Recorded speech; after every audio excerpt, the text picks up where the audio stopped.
Here we're going to do an installation video for the Wicked Pecker Offroad LED pod headlight kit. This is the driver side that's already been put in. We're going to do the passenger side. It's the same thing other than on the passenger side you have the overflow for the coolant tank and the radiator to remove. But other than that, it's just a mirror image.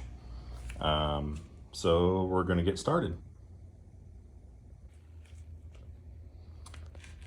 So first you're gonna pull out the Allen head screw here, 10 millimeter bolt here, 10 millimeter bolt here, push pin, and you can kind of go through here and figure out where the push pins are. You have a push pin right in here, and you're gonna be pulling this headlight bucket out and the headlight itself, and then the bracket will install in the place of the headlight bucket and headlight, and then the LED pod lights will bolt to it. It's a plug and play kit, so you don't have to do any wiring. You simply grab the harness and plug it into the factory harness, and then plug it into the lights, and uses the factory switch. No switches to install. Headlight switch works just like it did from the factory, low beam, high beam. With the low beam, you only illuminate one headlight, and then on the high beam, you illuminate both headlights. So you get everything that's close. And the lights have a spot. These two are spot, these two are flood. The same on the other light.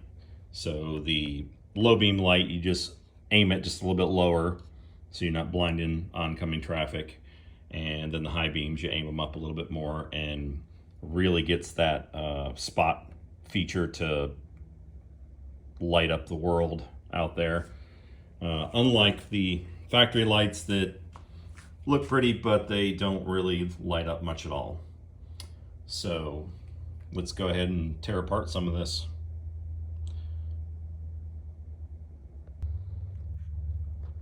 And you have 4 10 millimeter headed bolts to pull this bracket out right here that holds the plastics on. It's easier to just get that right out of the way so you can get to the screws at the back of the headlight bucket. And I already pulled out the overflow tank. It has an Allen head screw that holds it right here, and then a push pin at the bottom, then pop the hoses off. Just to get it out of the way, just a little bit easier. Now you're gonna pull the screws out from the back that hold the headlight bucket in. The plug that is on the original headlight, just makes it easier if you get that out first. It plugs in from the back of the headlight, and it has this tab on it. So if you can get your hand down in there and get something to push that tab down, and then something else to pop the plug off back. So it's oriented like that, plugged into the back of that headlight down there. So if you, like I said, if you get something in there, a screwdriver, something to catch that lip, to push that down, hard to do one-handed here, push that down with a screwdriver, and then stick something else up here, another screwdriver, and pop it off. Then it pulls that wiring harness right out of the way. Makes it easier to pull the whole assembly out if it's not connected to the wire. So we're going to pop the Phillips head screws out of the back of the headlight bucket and get that out of there. So this Phillips head screw down here is the reason you take the overflow tank out of this side. You kind of have to go at it at an angle. If you can see that, it's hard to see the screw down there. It's underneath a little tab, but if you come in at an angle, you can work that screw right out of there. But yeah, the overflow tank goes right here. And you need to be able to get your hand in there and the screwdriver to come at it. Then once you have the 3 Phillips head screws from the back side of the headlight bucket, one on top, one on bottom on the outside, and then the one that you get down through here with a screwdriver. then you can pull the entire headlight bucket assembly out of the side, and there you have it. That's the reason you pull that plug off, why it's in there, because you can't pull it out of there with the wire connected.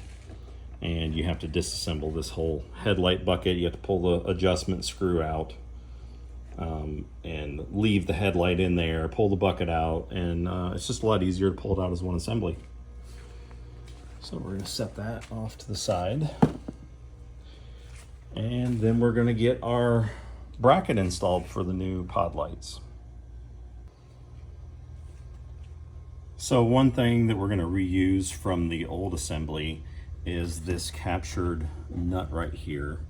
So that is going to transfer from there over to this slotted area in the new headlight bracket. It is where this screw from the side through the plastics goes into. So that's something we're going to reuse off the old one. So once you have that captured nut put into your new bracket, it's going to orient this way, and you can slide it in from the back.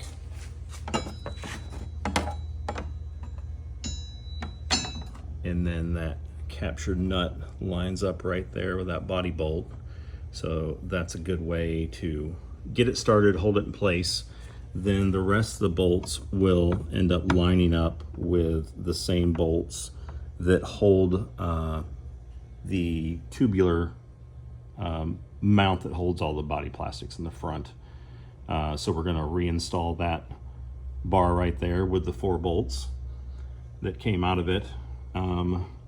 There is one slightly different bolt than the other 3, and I set them here in orientation from top to bottom, so I know how they go back in. But that bigger one, same 10 millimeter head, but it has a bigger washer on it. That's the 3rd one down. So if you don't happen to set them out like that, you can refer back to the video and you can see which one it is.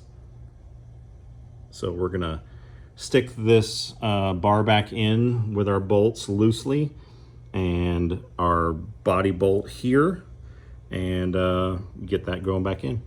Check back in a second. Just a little note here, I did go ahead and install the coolant catch can back in there before I put the bar in.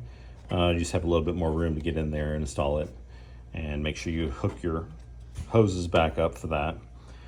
When you're putting the 4 bolts back in this bracket that holds the plastics up, make sure you can tighten the top bolt and the bottom bolt, but when you tighten the middle 2 bolts and this outer bolt here, make sure you slightly pull up on the plastics just to give it so you're bolting it back into place where it originally was at. And then you can install back your 10 millimeter head bolts up here, and put the 3 plastic push pins back in. One goes right here, one goes inside of this area here. Okay, so I just have to add that if you do not have a plethora of plastic push pins that you have dropped sitting on top of your skid plate, then you are a rock star. I dropped a couple of them trying to get this last push pin in, and then I actually realized something new, that you can put that push pin in from the outside here. It's kind of hard to see. Let me grab a light. But yeah, you can install it backwards from the way the factory does, right up in there. So the next time you go to take it apart, it's much easier to get to. So just a little side note there, you learn something new every day. The other side is inserted from the back, and it's a little bit harder to get in there to get it out. But anyway, now we're gonna start installing the LED pod lights in the bracket. See, the bracket's in place there. They hang upside down, and then once they're bolted down, we'll go ahead and do the plug and play harness. So another little note here, when you're putting the brackets on, you will want to install the bolt first. These lights are offset slightly to one side to push them outboard.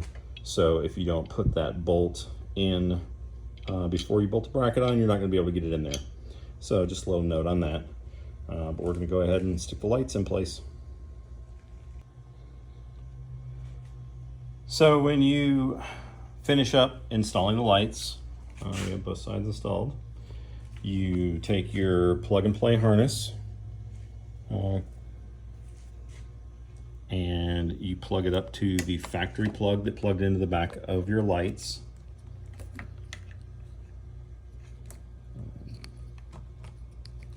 And apologize, I'm doing this one-handed, it's a little challenging.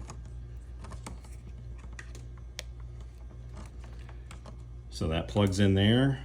The other end is marked high beam, low beam, and you can use either set, the inside or the outside, for high beam, low beam. We are going to utilize the inside lights for high beam.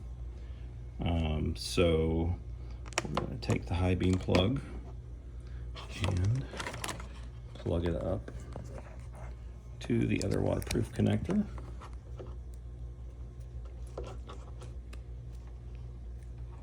And then we will run the low beam light up and also plug it in. So we'll plug it in the other side.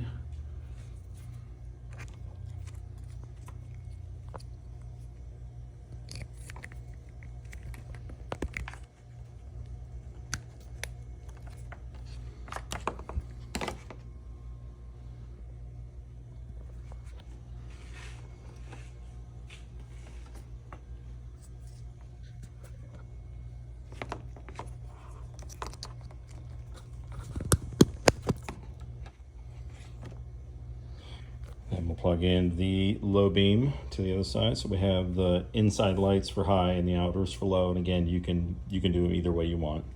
Doesn't really matter.